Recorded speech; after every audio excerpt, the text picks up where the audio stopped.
Hello, my name is Nisna, and in this video, I will be reflecting on one historical approach, one contemporary approach to early childhood theories and to early learning frameworks.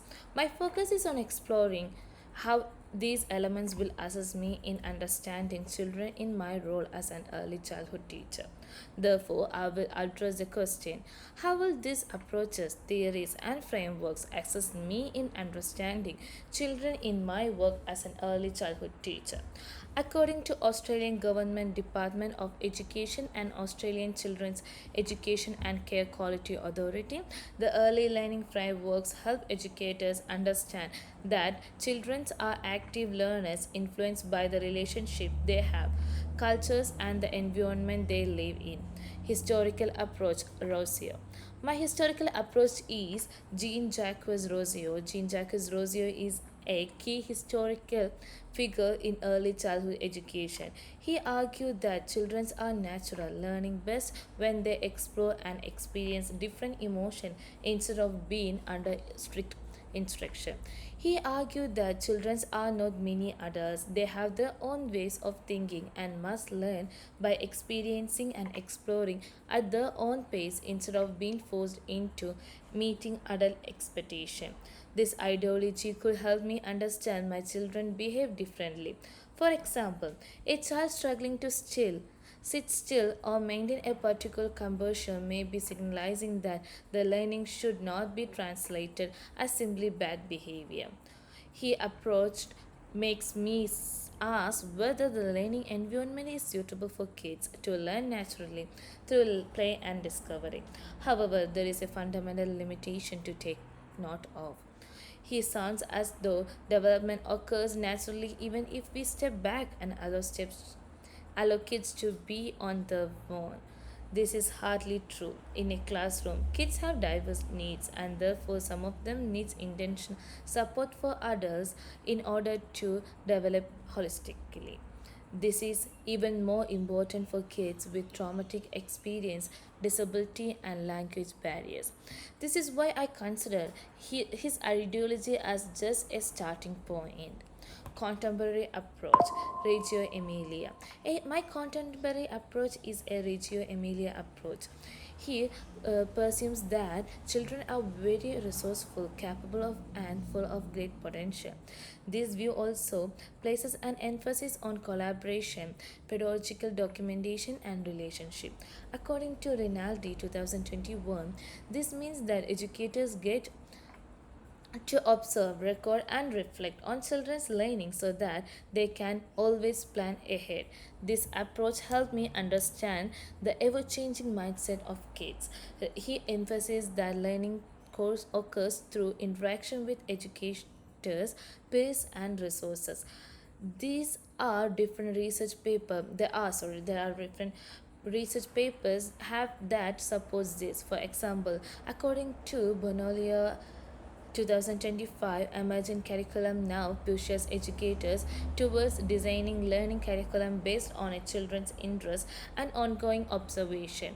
A meta-synthesis by Jua and Ross 2024 also highlights how educators must rely on documentation and reflection to strengthen relationship, which then improves the learning experience. Practically, if a child becomes very interested in water play, then educators are supposed to treat it beyond just being normal play.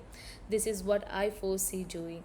I must document what they are doing, whether it is a floating, pouring water, spitting, and experiments.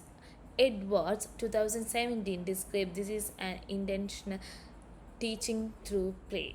Theory 1, Piaget's Cognitive Development. Now, when it comes to theories, my first theory is Piaget's Cognitive Development Theory. According to him, children actively develop knowledge through interaction with the environment, and as they develop, their thinking also changes.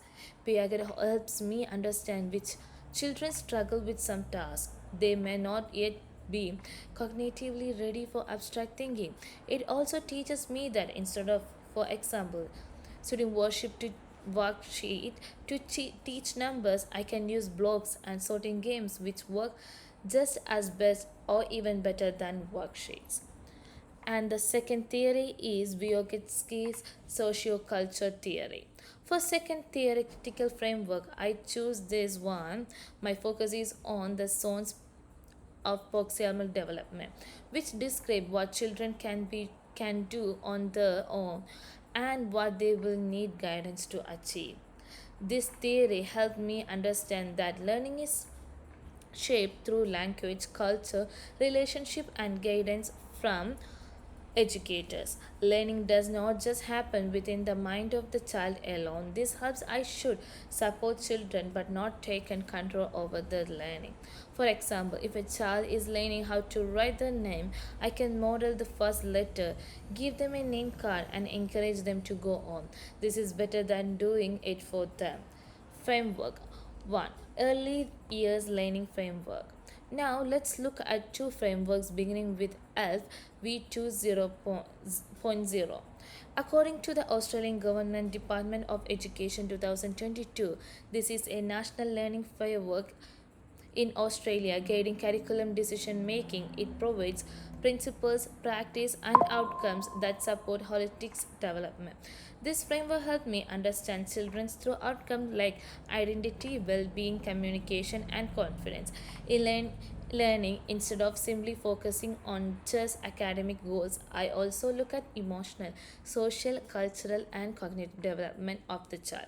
In future, I will have to consider children's cultural identity, relationships, language, and emotional well-being when planning an activity. Framework 2 NQS. The National Quality Standard is the second learning framework.